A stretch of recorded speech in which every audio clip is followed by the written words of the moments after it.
Hello friends, स्वागत है आपका हमारे यूट्यूब चैनल द क्रिएटर्स पे। और जैसे कि आपको थंबनेल से पता चल गया होगा कि आज हम लोग जिस चैप्टर को पढ़ने वाले हैं उस चैप्टर का नाम है शासक और इतिवृत्त। यह क्लास 12 के विद्यार्थियों के लिए नौवा लेसन है, अर्थात लेसन 9 है। और इस चैप्टर में हम लोग मुगल वंश के बाद की कहानी पढ़ेंगे मुगल वंश के बाद का मतलब कि जैसे इससे पहले वाले चैप्टर हमने पढ़ा था मुगल वंश, बाबर, हुमायूं, अकबर।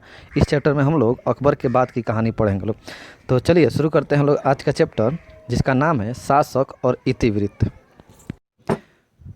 देखिए, इससे पहले हमने पढ़ा था कि मुगल वंश की स्थापना बाबर ने की थी 1526 ईस्वी में। बाबर जो मुगल वंश के संस्थापक में जाना जाता है, वो 1526 से लेकर 1530 ईस्वी तक गद्दी पर बना रहा। बाबर के बाद उसका पुत्र हुमायूं गद्दी पर बैठता है, जो 1530 से 1556 ईस्वी तक शासन करता है। 1556 में दीनपनाह भवन की सीढ़ी से जब हुमायूं की गिरकर मृत्यु होती है, उसके बाद उसका पुत्र अकबर गद्दी पर बैठता है, जो 1556 से लेकर 1605 ईस्वी तक गद्दी पर बैठा रहता है। अकबर के बाद की कहानी इस चैप्टर हम लोग को पढ़नी है, अर्थात जहांगीर, शाहजहां और औरंगजेब की कहानी इस चैप्टर में पढ़नी है। देखिए अकबर का उत्तराधिकारी जहांगीर हुए। जहांगीर, जिन्हें सलीम के नाम से जाना जाता है, और इससे पहले आपको याद ही होगा कि वैसे लिखा भी हुआ है कि अकबर ने अपने पुत्र का नाम सलीम भी रखा था। वो क्यों? क्योंकि शेख सलीम चिश्ती जो अकबर के समकालीन थे, वे उनसे काफ़ी प्रभावित थे। तो अकबर का उत्तराधिकारी जहांगीर होते हैं, जिनका नाम सलीम भी था, और यह 1605 ईस्वी में गद्दी पर बैठते हैं। अकबर ने अपने पुत्र सलीम का नाम सलीम सूफी संत शेख सलीम चिश्ती के नाम पर रखा था। जहांगीर को न्याय की जंजीर भी कहा जाता है। कहा जाता है कि जहांगीर ने न्याय दिलाने के लिए एक बहुत बड़ी घंटी बनवाई थी, जो जंजीर की तरह लगी रहती थी, और जिसको भी न्याय की आवश्यकता होती थी वो उस जंजीर को एक बार हिला देता था, घंटी बजा देता था, तो वो राज दरबार तक बजती जाती थी, और उसे पता चल जाता था कि जहांगीर के दरबार में, जहांगीर के प्रजा में किसी को न्याय की आवश्यकता है। तो पूछा जाएगा कि न्याय की जंजीर किसे कहा जाता है, तो जहांगीर को कहा जाता है। आगे लिखा हुआ है कि जहांगीर द्वारा लिखी गई आत्मकथा का नाम तुजुक ए जहांगीरी था। देखिए, बाबर की आत्मकथा तुझके बाबरी, हुमायूं की आत्मकथा हुमायूं नामा, अकबर की आत्मकथा अकबरनामा।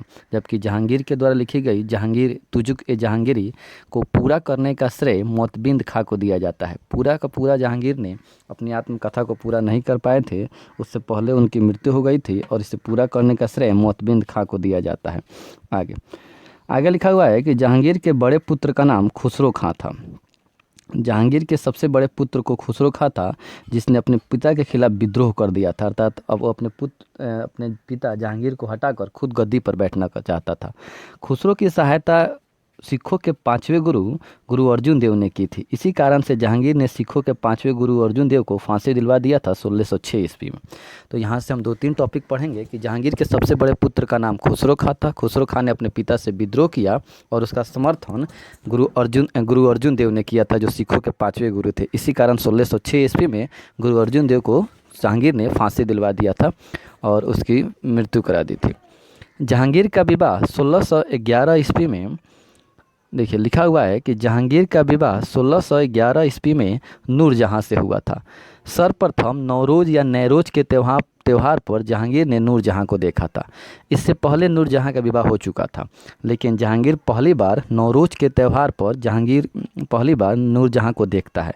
और नूरजहां के सम्मान में जहांगीर ने चांदी के सिक्के भी जारी कराए थे। देखिए, थोड़ी सी कहानी यह कहती है कि 1594 में, यहाँ लिखा हुआ है कि 1594 में नूरजहां का विवाह अली कुली बेग से हो चुका था। उसकी एक पुत्री भी थी। पुत्री का नाम था लाडली बेगम, जो नूरजहां की पुत्री थी। तो नूरजहां का प्रथम विवाह अली कुली बेग से हुआ था, और उससे उत्पन्न पुत्री का नाम था लाडली बेगम। नूरजहां को पहली बार जहांगीर ने नौरोज त्यौहार पर देखा और विवाह का प्रस्ताव रखा, जब 1611 में जहांगीर का विवाह नूरजहां से होता है। नूरजहां के पुत्री लाडली बेगम का विवाह जहांगीर के एक और पुत्र शहरयार खान से होती है। नूरजहां की मां का नाम है अशमत बेगम, और गुलाब से इत्र निकालने की विधि सर्वप्रथम विश्व में पूछा जाए किसने खोजी थी, तो नूरजहां की मां अशमत बेगम ने खोजी थी। अर्थात जिस इत्र का प्रयोग हम लोग करते हैं उसके गुलाब से इत्र निकालने की पहली विधि किसके द्वारा खोजी गई थी, तो अशमत बेगम के द्वारा। और अशमत बेगम किसकी माता थी, तो नूरजहां की माता थी। 1627 में जहांगीर की मृत्यु हो जाती है। 1605 में जहांगीर गद्दी पर बैठता है, तथा 1627 में जहांगीर की मृत्यु हो जाती है, और उसे लाहौर में दफनाया जाता है। देखिए, आपको याद होगा हमने पढ़ा था कि बाबर का मकबरा काबुल में, हुमायूं का मकबरा दिल्ली में, अकबर का मकबरा आगरा में, जबकि जहांगीर को लाहौर में दफनाया गया था। देखिए, जहांगीर 1605 ईस्वी में गद्दी पर बैठते हैं, 1627 में उनकी मृत्यु हो जाती है। इसके बाद थोड़ी सी ऑब्जेक्टिव उनसे जुड़ा हुआ, जैसे मुगल काल में चित्रकला अपने चरमोत्कर्ष पर था। किस राजा के समय में चित्रकला अपने चरमोत्कर्ष पर था? तो जहांगीर के समय में चित्रकला अपने चरमोत्कर्ष पर था। जहांगीर के मकबरे का निर्माण नूरजहां ने करवाया था। जहांगीर के शासन काल में ही कैप्टन हॉकिंस और प्रथम अंग्रेज सर टॉमस रे भारत आए थे। और पूछा जाता है कि किस जहाज़ से भारत आए थे, तो यह केबीसी के 7 करोड़ का सवाल है कि कैप्टन हॉकिंस किस जहांगीर के दरबार में किस जहाज़ को ड्राइव करते हुए आया था, तो उस जहाज़ का नाम था हेक्टर। तो कैप्टन हॉकिंस किसके दरबार में आए थे? तो जहांगीर के दरबार में। या फिर प्रथम अंग्रेज सर टॉमस रो किसके दरबार में आए थे? तो जहांगीर के दरबार में। जहांगीर के बाद जो गद्दी पर बैठता है वो थे शाहजहां। शाहजहां 1627 में गद्दी पर बैठते और 1657 ईस्वी तक राजा बने रहते हैं।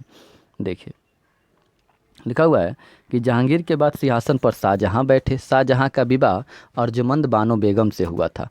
अपने बेगम मुमताज़ महल की याद में शाहजहां ने ही ताजमहल का निर्माण कराया था, जिसका निर्माण 1631 ईस्वी में शुरू हुआ और करीब 22 वर्ष लग गए ताजमहल को बनने में। 22 वर्षों पश्चात 1653 में ताजमहल बनकर तैयार हुआ। तो ताजमहल का निर्माण किसने कराया था? तो शाहजहां ने अपनी पत्नी अर्जुमंद बानो बेगम या फिर मुमताज़ महल की याद में, उन्हीं का नाम है। ताजमहल का निर्माण करने वाला मुख्य स्थापत्य कलाकार उस्ताद अहमद लाहौरी थे, जबकि ताजमहल का डिज़ाइन तैयार किया था उस्ताद ईसा खान ने, अर्थात इंजीनियर उस्ताद ईसा खान थे, जबकि मुख्य स्थापत्य कलाकार उस्ताद अहमद लाहौरी थे। दोनों आप याद करेंगे। ताजमहल का निर्माण काम कब शुरू हुआ? 1631 में। ताजमहल कितने वर्षों पश्चात बना? तो 22 वर्ष। कब बनकर तैयार हुआ? 1653 ईस्वी में। ताजमहल का निर्माण करने वाला मुख्य स्थापत्य कलाकार उस्ताद अहमद लाहौरी, जबकि डिजाइनर ईसा खां थे। नेक्स्ट आते हैं हम लोग। आगे लिखा हुआ है कि शाहजहां के शासनकाल को स्थापत्य कला का स्वर्ण युग भी कहा जाता है। देखिए, ध्यान से देखिएगा, स्थापत्य कला का स्वर्ण युग किसके शासनकाल का? स्थापत्य का मतलब बहुत सारी इमारतें। अब जैसे कि मयूर सिंहासन, लाल किला, जामा मस्जिद, आगरा का मोती मस्जिद, ताजमहल, ये सारी किसके समय बनाई गई? सारा शाहजहां के समय बनाया गया था। तो स्थापत्य कला का स्वर्ण युग किसके काल को कहा जाता है? तो शाहजहां के शासनकाल को स्थापत्य कला का स्वर्ण युग कहा जाता है। जैसे शाहजहां द्वारा बनाई गई कुछ इमारतें, दिल्ली का लाल किला शाहजहां ने बनवाया था। दिल्ली का द फेमस जामा मस्जिद शाहजहां ने बनवाया था। आगरा में मोती मस्जिद शाहजहां ने बनवाया था। लाल किला में 2 बिल्डिंग, दीवाने आम और दीवाने खास का निर्माण भी शाहजहां ने करवाया था। ताजमहल लाहौर के किले में शीश महल का निर्माण भी शाहजहां ने ही करवाया था। देखिए, लाल किला के दीवाने आम या दीवाने खास में स्थित है मयूर सिंहासन। मुगल काल में जो राजा जिस सिंहासन में बैठते थे उसका नाम है मयूर सिंहासन। और मयूर सिंहासन काफ़ी फेमस हुआ करता था, जिसके बीच में कोहिनूर हीरा भी लगा था। तो लाल किला के दीवाने खास में स्थित मयूर सिंहासन का निर्माण भी शाहजहां ने ही करवाया था। आगे है कि शाहजहां को औरंगजेब ने बंदी बना लिया तथा उसकी बंदी बनाकर ताजमहल के बगल वाले भवन में उसे ले जाकर कैद कर देता है, जहां उसकी मृत्यु 74 वर्ष की अवस्था में हो जाती है। बंदी बनाने के दौरान 1666 में उसकी जब मृत्यु होती है, उसके बाद जो राजा बनता है वो औरंगजेब था। शाहजहां को अपनी जहाँ उसकी ताजमहल बनाया गया है आगरा में, उसकी बीबी के बगल वाले में मकबरा बनाकर उसे वहीं पे दफना दिया जाता है। तो शाहजहां का मकबरा कहाँ पर है? तो आगरा में है। अब आते हैं हम लोग औरंगजेब पर। देखिए, अभी हमने आपने यह सुना कि औरंगजेब ने अपने पिता को कैद कर दिया और तब जाकर वो राजा बनता है, तो इसके लिए थोड़ी सी कहानी है। शाहजहां के बड़े पुत्र का नाम दारा शिकोह था। दारा शिकोह और औरंगजेब के बीच में लड़ाई होती है, वहीं कहानी पढ़नी है। देखिए, औरंगजेब का जन्म 1618 में दोहाद या दोहाद नामक स्थान पर गुजरात में हुआ था। 1655 में औरंगजेब और दारा शिकोह के बीच में उत्तराधिकारी को लेकर युद्ध होता है कि कौन शाहजहां का अगला उत्तराधिकारी बनेगा। इसके लिए औरंगजेब और दारा शिकोह के बीच में लड़ाई होता है, जो धर्मट नामक स्थान पर होता है, जिसे धर्मट का युद्ध कहा जाता है। और इस युद्ध में औरंगजेब विजयी रहा, अर्थात औरंगजेब इस युद्ध को जीत जाता है। इस हिसाब से 1657 के आसपास जो व्यक्ति राजा बनता है वो नाम था औरंगजेब। औरंगजेब के बचपन का जो अधिकांश समय था वो नूरजहां के पास बीता था। 1637 में औरंगजेब का विवाह दिलरास बानो बेगम के साथ हुआ था। थोड़ा सा आपको यहाँ मिस कर रहे हैं हम, यहाँ 1655 नहीं 1658 होगा। आप याद रखेंगे कि धर्मट का युद्ध कब हुआ था, तो 1658 ईस्वी में हुआ था। धर्मट का युद्ध 1658 में हुआ था। यहाँ 5 नहीं बल्कि 8 होगा। औरंगजेब के बचपन का अधिकांश समय नूरजहाँ के पास बीता था। 1637 में औरंगजेब का विवाह दिलराश बानो बेगम के साथ हुआ था। औरंगजेब की पत्नी का नाम दिलराश बानो बेगम था। 1658 में औरंगजेब का पहली बार राज्याभिषेक होता है, जबकि दूसरी बार राज्याभिषेक 1659 में होता है और 1659 से वो पूर्ण रूप से राजा बन जाता है। औरंगजेब के गुरु भी थे, जैसे हमने अकबर के गुरु का नाम याद किया था अब्दुल लतीफ़ ईरानी, उसी तरह आप याद करेंगे कि औरंगजेब के गुरु का नाम मीर मोहम्मद हाकिम था या पीर मोहम्मद हाकिम था। औरंगजेब सुन्नी धर्म को मानता था और उसे जिंदा पीर भी कहा जाता है। कभी भी क्वेश्चन बार बार पूछा जाता है कि किस मुग़ल शासक को जिंदा पीर कहा जाता था, तो औरंगजेब को जिंदा पीर भी कहा जाता था। यह सुन्नी धर्म को मानता था। शिया और सुन्नी इस्लाम धर्म के 2 धर्म थे। यह सुन्नी धर्म को मानता था, इसे जिंदा पीर भी कहा जाता था। अभी हमने पढ़ा था कि जहांगीर ने सिखों के 5वें गुरु गुरु अर्जुन देव की फांसी दे दी थी, चूँकि खुसरो खान ने विद्रोह कराया था। 2 सिख गुरु हुए हैं जो मुग़ल काल से संबंधित है, मतलब जिनकी हत्या या फांसी दिया गई। एक गुरु अर्जुन देव और एक सिखों के 9वें गुरु थे गुरु तेग बहादुर। इस्लाम धर्म इन्होंने स्वीकार करने से इनकार कर दिया, इसलिए औरंगजेब ने 1675 में सिखों के 9वें गुरु गुरु तेग बहादुर की हत्या करा दी थी। जिस जजिया कर को 1564 में अकबर ने समाप्त कर दिया था, औरंगजेब ने पुनः 1689 में उसी जजिया कर को लागू कर दिया। जजिया कर क्या है, तो गैर मुस्लिम लोगों से मुस्लिम शासकों द्वारा धर्म के नाम पर लिया जाने वाला टैक्स जजिया कर कहलाता है।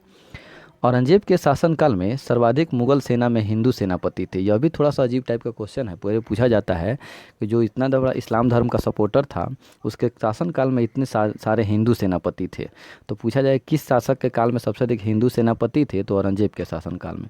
औरंगजेब ने 1665 में हिंदू मंदिर को तोड़ने का आदेश भी दे दिया था, जिसके तहत बनारस का विश्वनाथ मंदिर तोड़वाया उसने, गुजरात का सोमनाथ मंदिर तोड़वाया, जबकि मथुरा का केशवराव मंदिर तोड़वाया गया था।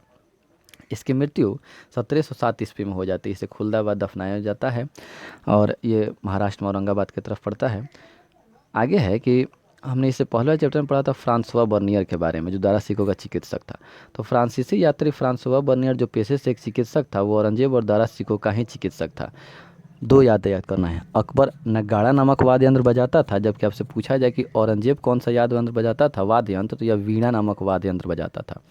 औरंगजेब ने कुरान को अपने शासन का आधार बताया था और उसने सिक्कों पर कलमा लिखवाने और नौरोज़ त्यौहार मनाने दोनों प्रथा पर पाबंदी लगा दी थी।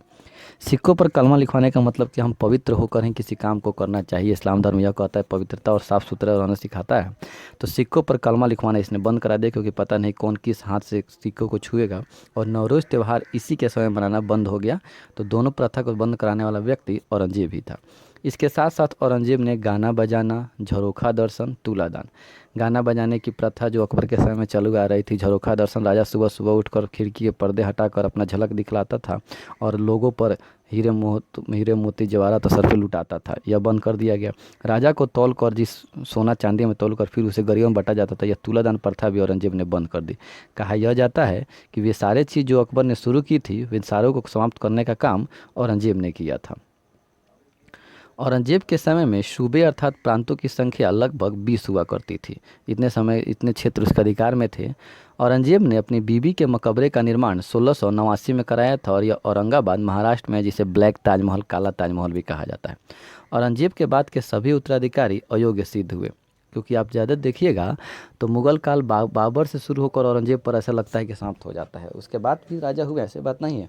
मुग़ल काल में कुल 15 शासक हुए हैं, जिसमें से 6 हम यहाँ पढ़ रहे हैं लोग, बाबर, हुमायूं, अकबर और जहांगीर, शाहजहां, औरंगजेब। इसके अलावा 9 और शासक थे, लेकिन वे सारे अयोग्य थे। और 1857 आते आते मुग़ल वंश पूरी तरह से विघटित हो जाता है।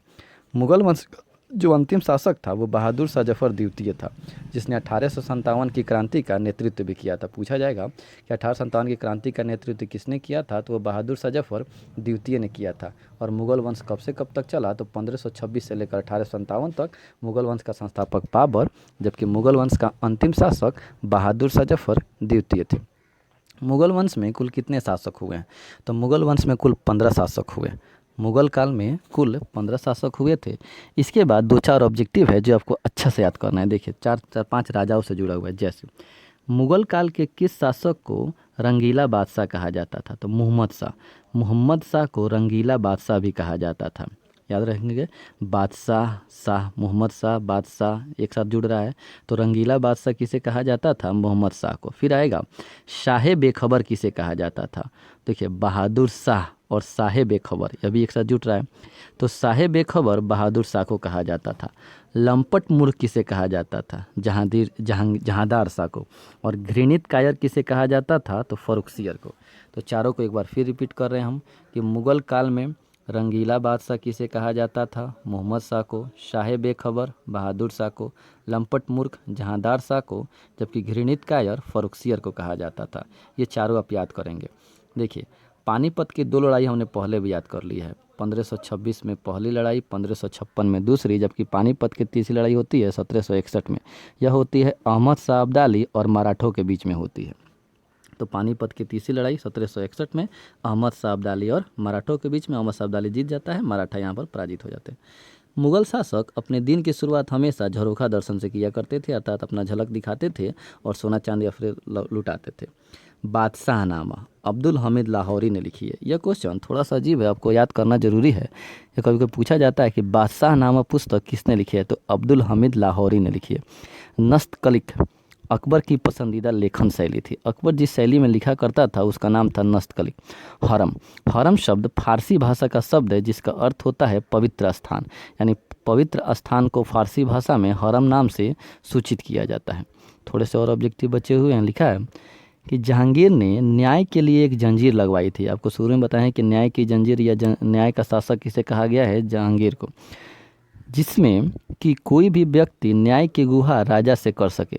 मुगल काल में न्याय व्यवस्था इतनी उत्तम कोटि की थी कि इसमें चित्रकला में शेर और बकरी तथा गाय को एक साथ एक घाट पर बैठे हुए दिखाया गया है। इसीलिए न्याय की जंजीर जहांगीर ने लगवाई थी, जिसके तहत कोई व्यक्ति किसी को भी अपना कभी भी न्याय मांग सकता था। और न्याय व्यवस्था इतनी अच्छी थी कि शेर, बकरी और गाय तीनों एक साथ एक घाट पर पानी पीते हुए वहाँ के चित्र में दर्शाया गया। जहांगीर के शासनकाल में ईरानियों को उच्च पद प्राप्त होते थे। क्यों? क्योंकि नूरजहां भी एक ईरानी थी जो कि उनकी पत्री थी। इसी का प्रभाव उस काल में पड़ा। यह चैप्टर हमारा यहीं पर समाप्त होता है। आई होप आपको यह चैप्टर अच्छा समझ में आ रहा हो। कोई दिक्कत हो तो आप इस वीडियो को 1-2 बार आराम से देख सकते हैं लोग। बार बार आप प्ले करके देखें। आप